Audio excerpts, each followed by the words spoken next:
Assalamualaikum warahmatullahi wabarakatuh. Hai adik-adik siswa kelas 7. Berjumpa kembali dengan Ibu Ari. Pada kesempatan kali ini, kita akan mempelajari bab baru, yaitu tentang himpunan. Apakah pengertian dari himpunan? Himpunan adalah kumpulan benda-benda atau objek-objek yang dapat ditentukan dengan jelas anggotanya.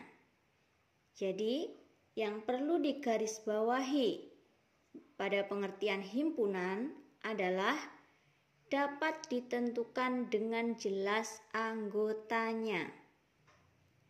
Anggotanya harus jelas.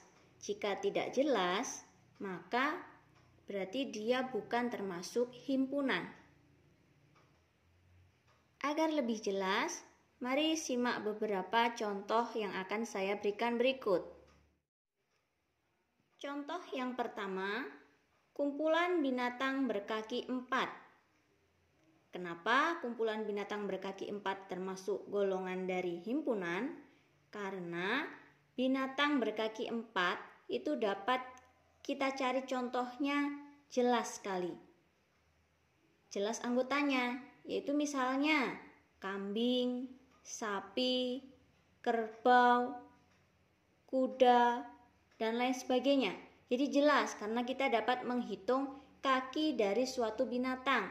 Kalau kakinya 4, ya berarti dia masuk dalam kumpulan binatang berkaki 4.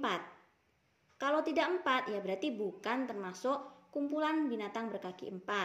Jadi itu, anggotanya jelas dapat kita tentukan. Contoh yang kedua, misalnya kumpulan hewan pemakan rumput. Ini juga masuk ke dalam golongan himpunan karena hewan-hewan pemakan rumput itu dapat ditentukan dengan jelas. Kita cari beberapa contoh hewan yang makanannya adalah rumput. Misalnya kambing, sapi, kerbau, dan lain-lain. Jadi kumpulan hewan pemakan rumput juga jelas dapat ditentukan dengan anggotanya dengan jelas. Maka dia termasuk ke dalam himpunan. Contoh lain misalnya, kumpulan orang dengan tinggi badan 160 cm. Ini juga masuk ke dalam himpunan karena tinggi badan itu dapat diukur. Maka orang yang tinggi badannya 160 cm termasuk dalam kumpulan ini. Jadi diukur tiap orang. Kalau tingginya 160 berarti masuk anggotanya. Kalau tidak 160 cm ya berarti bukan anggotanya ini. Jadi jelas karena bisa diukur. Contoh yang lain misalnya kumpulan alat dapur.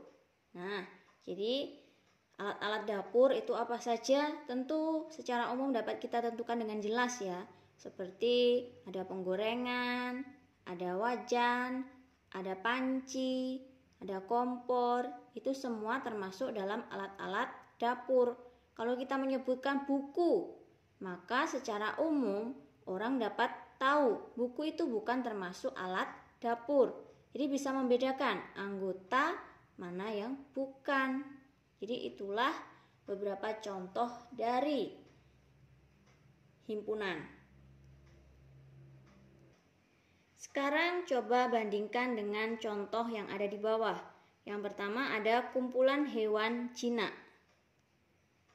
Hewan jinak. Nah, kira-kira hewan jinak itu jelas atau tidak? Karena setiap hewan itu terkadang ya, setiap orang tuh tidak bisa mengklarifikasikannya dengan jelas apakah dia jinak atau tidak. Contohnya ular. Bagi orang yang takut ular, tentu dia hewan yang menjijikkan, binatang yang menurut kita buas. Nah, tapi bagi beberapa orang yang memang tidak menganggap, ada beberapa orang yang menganggap ular itu tidak menjijikkan, bahkan malah senang jadi binatang peliharaannya, maka dia juga dimasukkan jinak oleh beberapa orang. Jadi antara hewan jinak dan tidak itu relatif ya, setiap orang bisa berbeda-beda pendapat. Contoh berikutnya kumpulan orang gemuk. Nah, di sini ada kata-kata gemuk. Nah, ini sangat sensitif juga ya. Gemuk, ukuran gemuknya seperti apa?